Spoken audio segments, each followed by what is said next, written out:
Presidente, hablando del tema de la integración, ¿cómo usted cree que a la ciudadanía, esa nueva ciudadanía que se está levantando, que se está construyendo no solamente en Ecuador, sino en Venezuela, en Argentina, en Brasil, cómo está llegando directamente la integración? Por ejemplo, hablemos de UNASUR, de la CELAC, de la ALBA. ¿Cómo cree usted que está repercutiendo directamente en los pueblos y qué balance podemos hacer de ese tema de la integración? En Venezuela, Bolivia, Argentina también cuántos traidores ha habido, ¿no? Claro, ¿Cuántos traidores ha habido? Todo proceso revolucionario tiene sus traidores y nadie se va a reconocer como traidor. Siempre el traidor va a ser usted, la historia nos juzgará. Pero nos acusan de no ser de izquierda, ¿no? Que le digan eso a la derecha para que no nos ataque tanto. Dígale eso a ese productor colombiano para que no reciba tanto dinero para difamar al presidente de los ecuatorianos, ¿no? Dinero de la extrema derecha de Colombia y de otras partes también. Pero en todo caso, bueno, yo creo que hay una conciencia latinoamericana. Hemos tomado, ya no hay ese entreguismo, ya los pueblos se rebelan a que nos traten como patio trasero, ya no aceptan esas injerencias, ese neocolonialismo, ese vasallismo. Cuando vienen estos politiqueros a decir que tenemos que cambiar la política integracionista que no ha dado resultados y profundizar nuestros lazos con países hegemónicos, ya nadie les hace caso. Entonces, en eso se ha avanzado mucho también. Sin embargo, la integración se debe dar frutos concretos en cuanto a mejora de vida de nuestros ciudadanos. Por eso hemos acelerado el paso para consolidar esos procesos integracionistas, UNASUR por ejemplo, hacer obras que beneficien a toda la comunidad regional, interconectividad, comunicaciones, caminos, políticas en conjunto, política laboral, salarios mínimos regionales, política de defensa para economizar recursos, política social, ¿no? Seguridad social a nivel regional. Debemos ya dar un paso adicional, medidas concretas que repercutan en la vida cotidiana, en el día a día de nuestros pueblos, que repercutan en forma positiva.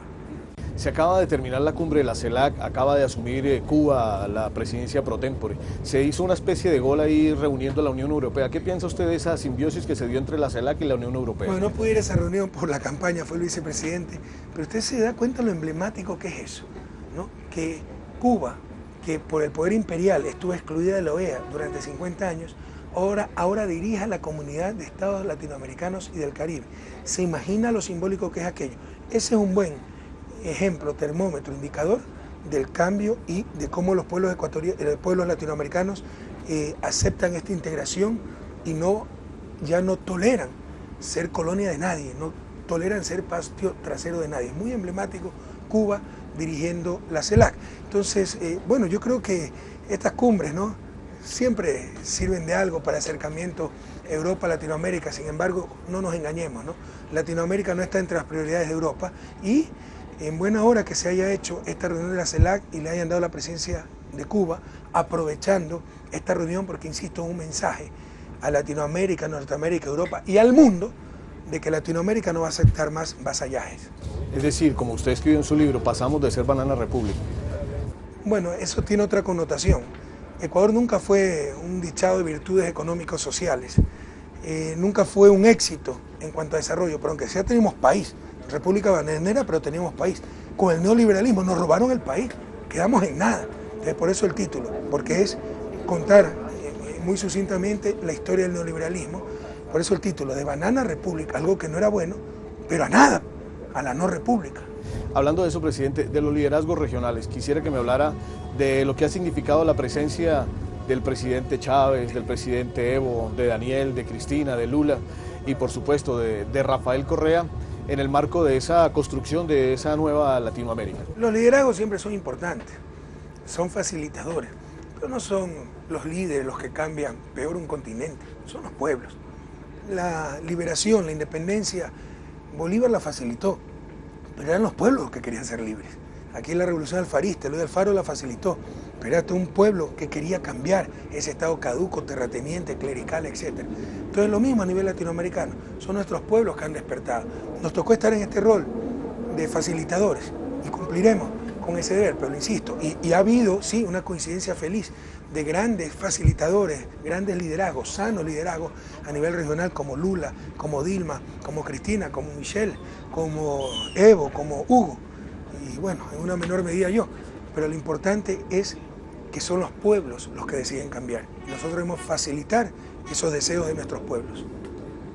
Y esa facilitación de esos liderazgos ha hecho que el pueblo hoy se empodere mucho más para garantizar sus derechos y para defender sus derechos, sus conquistas. Mire, como dijo Cristina, ¿por qué tenemos tanto apoyo? Argentina, el gobierno argentino, boliviano, venezolano, ecuatoriano. Porque por primera vez los gobiernos se parecen a sus pueblos. Entonces, nuestro pueblo es gente trabajadora, sana, honesta, digna. Y ahora tiene gobiernos sanos, honestos, dignos. Entonces, por supuesto, esos gobiernos están representando los deseos de sus pueblos y ayudando a construir esta nueva realidad en América Latina. Retornando un poquito al tema ecuatoriano, usted ha pedido la licencia con un propósito que es ganar en la primera vuelta y también lograr la mayoría en la Asamblea. ¿Por qué lograr la mayoría en la Asamblea? Le digo porque hay alguna gente que habla de que aún falta, por ejemplo, un tema importante que es el tema de la revolución agraria. No hay revolución sin revolución agraria. Yo estoy totalmente de acuerdo con eso. Hemos avanzado en el tema agrario, pero no había una revolución. Como siempre digo, para graficar, si en energía, en sectores estratégicos, educación, hemos avanzado 200 por hora, en agricultura hemos avanzado para 20 por hora y tenemos que avanzar a 250 por hora. Pero sí, parte ha sido por bloqueo de la oposición. Nos tienen bloqueada la ley de agua, la ley de tierra. Es complicado, ¿no? Por eso es necesario ganar esa mayoría en la Asamblea. Yo he pedido la licencia básicamente por delicadeza, porque algunos decían que como presidente me iba a valer del cargo para tener ventaja sobre los demás. Ahora que pido licencia dicen que por la licencia tengo ventaja sobre los demás. La cuestión es que están preparando el colchón para el suelazo que se van a dar. ¿Cuáles van a ser los temas importantes que se van a impulsar entonces, además de la revolución agraria? En estos momentos nos tienen bloqueadas leyes fundamentales. Agua, tierra, ley de comunicación, que no es solo una ley de medios, que se necesita para que no cometan sus excesos esos negocios dedicados a la comunicación con agenda propia, intereses políticos, etc.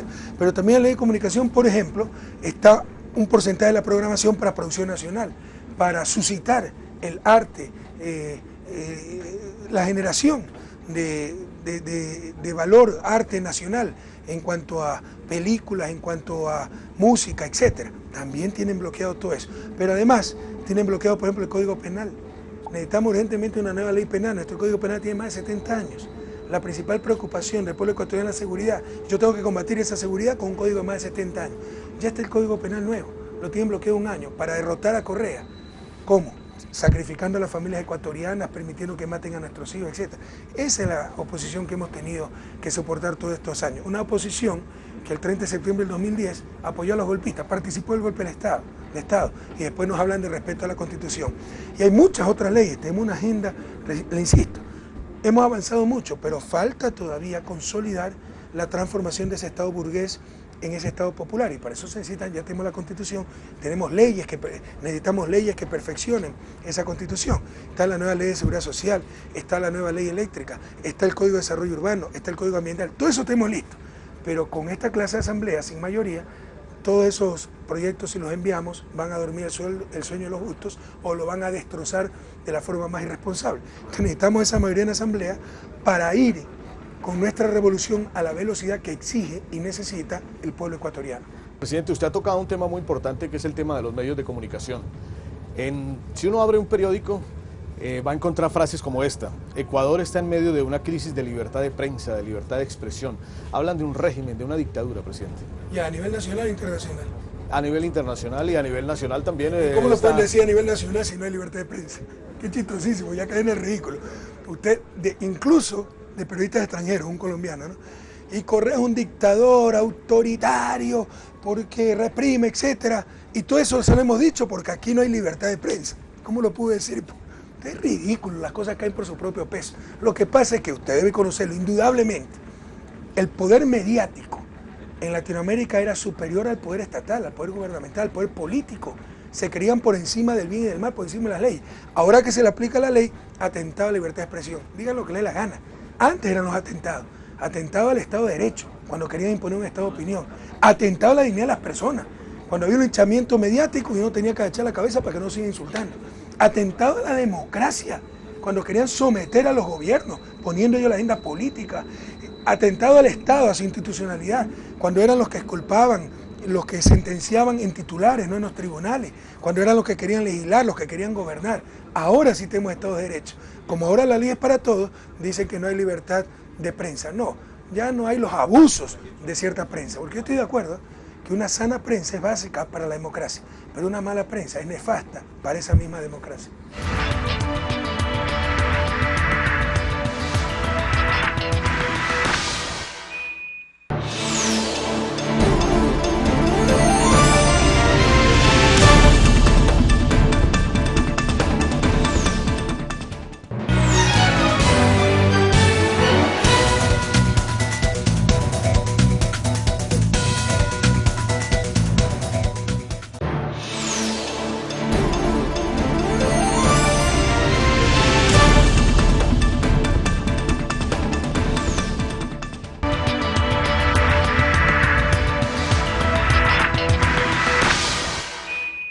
Presidente, hay otro tema también que lo critican bastante y es el tema que tiene que ver con la minería. Pero el rato en que no me critiquen en cierto medio de comunicación es cuando me voy a preocupar. Quiere decir que me sometí, como todos los presidentes anteriores. Y sobre el tema de la minería, presidente, ¿cuál es su posición sobre ese tema?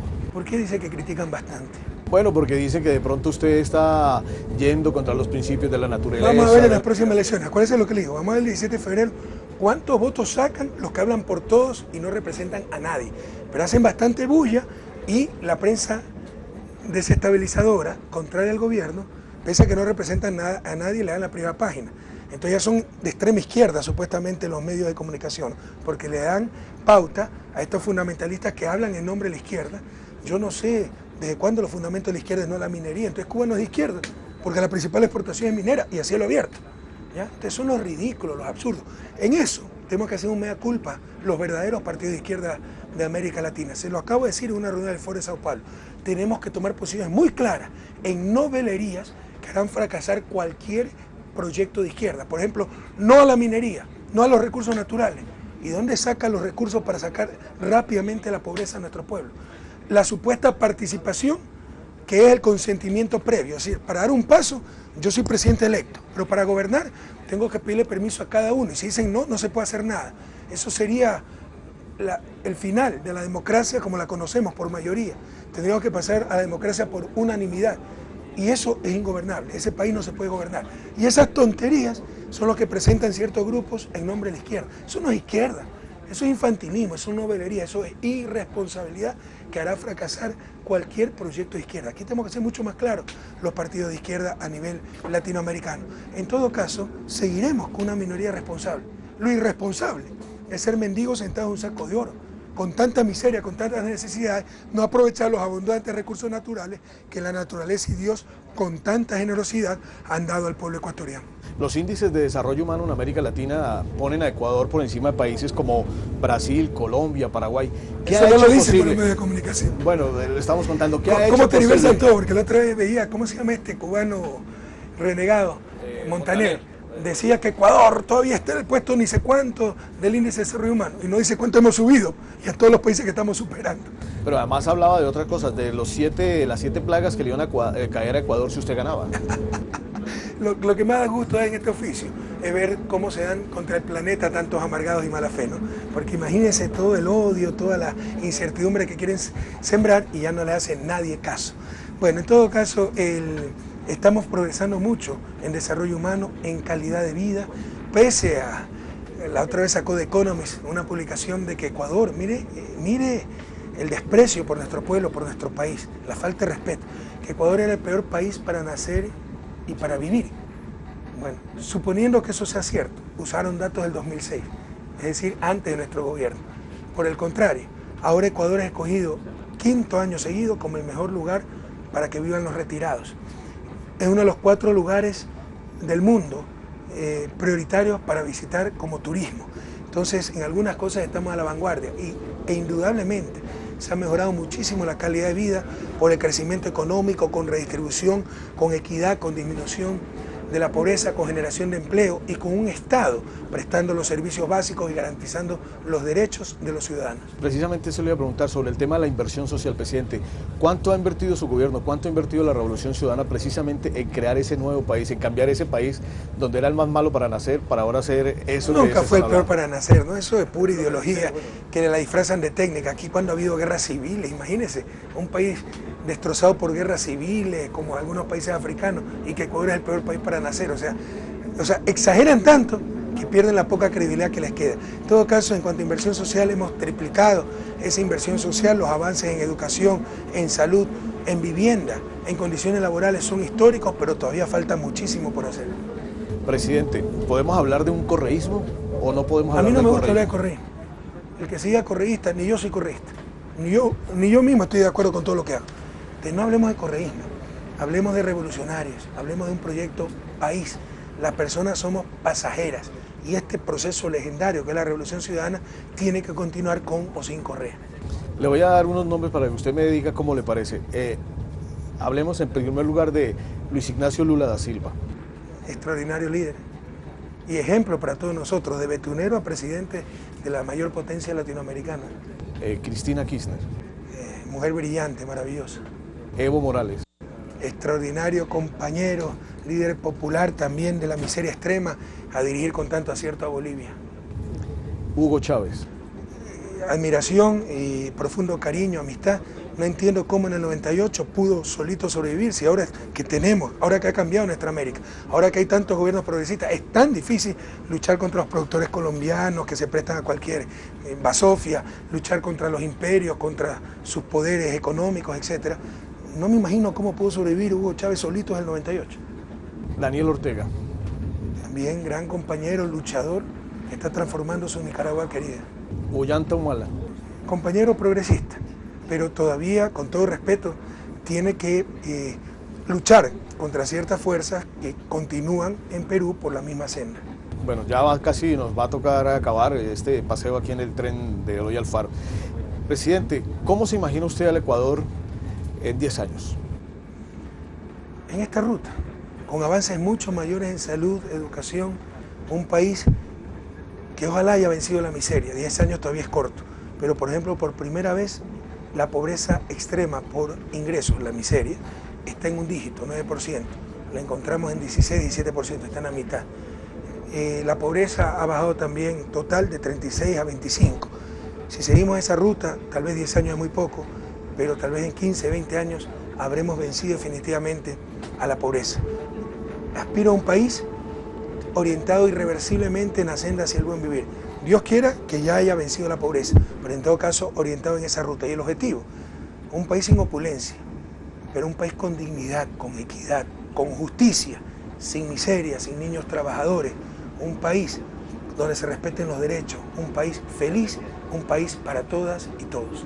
Presidente, en un perfil que escribió Carol Murillo, hablaba de usted y lo comparaba con una bicicleta, precisamente por la necesidad que tiene la máquina de tener a alguien que la controle y por el equilibrio que debe tener la bicicleta.